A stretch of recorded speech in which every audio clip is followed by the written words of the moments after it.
Hello everyone, welcome to today's video on force diagrams. Now this is going to feel a little bit backwards, but I figured I would give you the definitions before I started using them in the practice problems, okay? So our first definition that we're going to look at today is net force. Now net force is the sum of all forces. So for instance, there are some times where, like, if I have this pen in my hand right here, if we could focus, there we go, and I'm pulling really hard in both directions, there's some forces canceling each other out. If I'm just pulling this way, then it goes there, or if I'm just pulling this way, it goes there. So the net force is taking all those forces. If there are any opposite forces, like I'm pulling in either direction, then they cancel. Okay, that is the net force. A balanced force is when the net force is zero.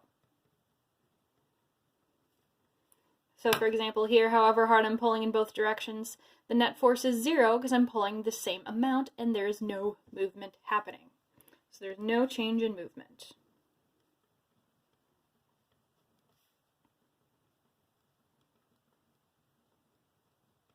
Okay. Now an unbalanced force is the net force is not zero. So again, back to the pen, I'm pulling hard in both directions. Now there is an unbalanced force because there is a change in the movement.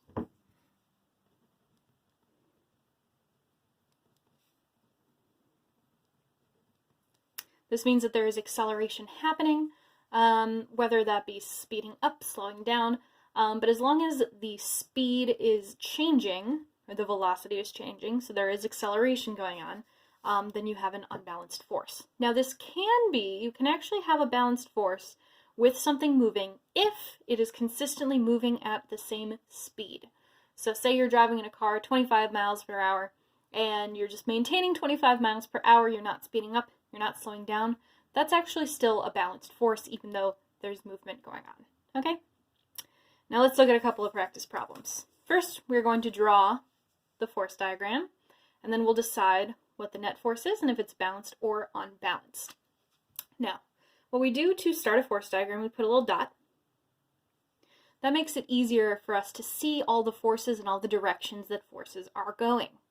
So if the book is sitting on a table, the only force I can really think of that's acting on it right now is gravity. So I'm going to go ahead and put an arrow down to represent gravity, okay? We're going to say that it's 5 newtons of force. I'm just kind of making up numbers for now, okay?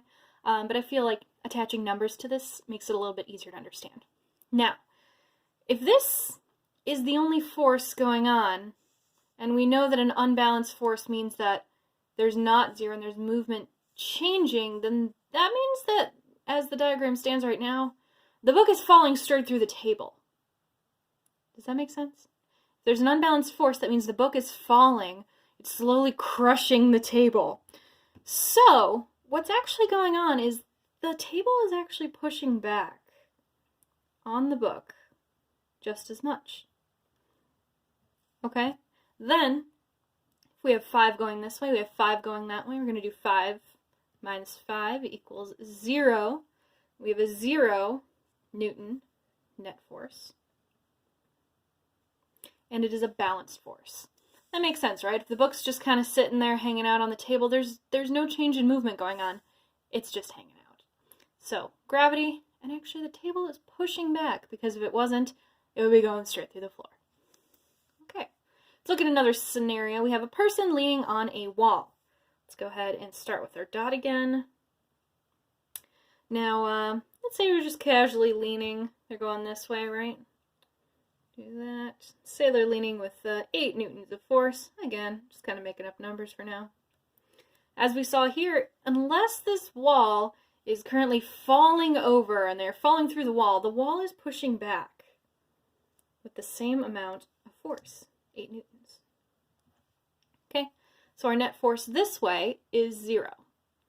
Now gravity is also acting on this person, but the person probably has more gravity acting on them than they are pushing on the wall. So what we're going to do, now watch very carefully, the line is going to be longer because the value is bigger. We're going to just double it, say 16 newtons.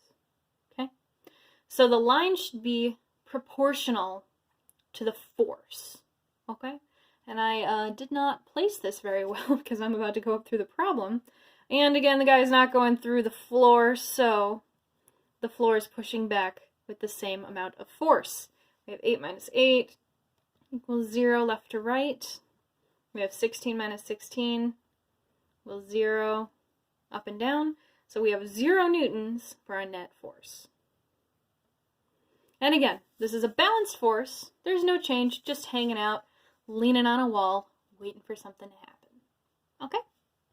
And our final problem that we are going to look at today is a person riding a skateboard.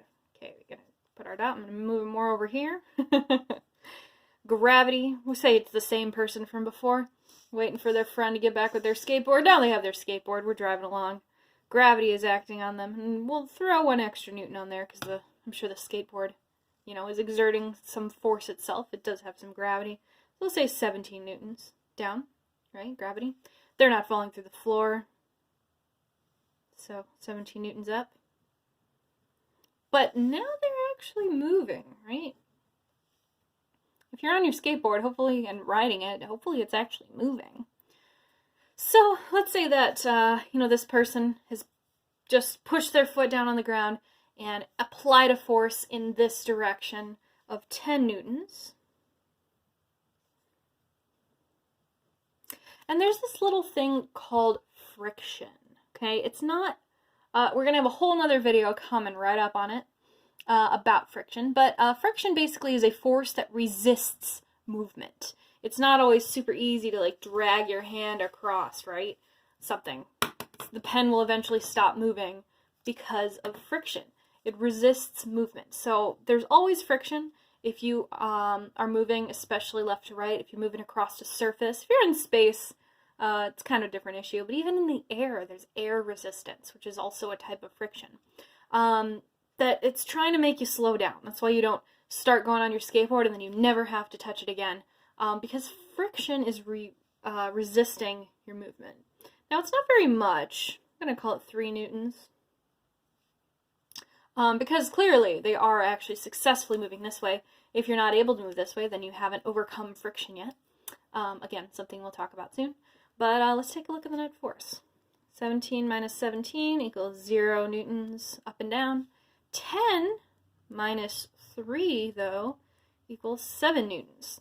So we have a 7 newton net force. And this, looking back at our definitions up here, is an unbalanced force. This person is likely speeding up because there is an unbalanced force. They've applied force in that direction because they want to go that direction, they want to speed up and keep going. So they do actually have a net force that is not 0, so it is unbalanced. Alright, there are some examples of force diagrams. We will do plenty more practicing on this. So, let me know if you have any questions, and have a good day.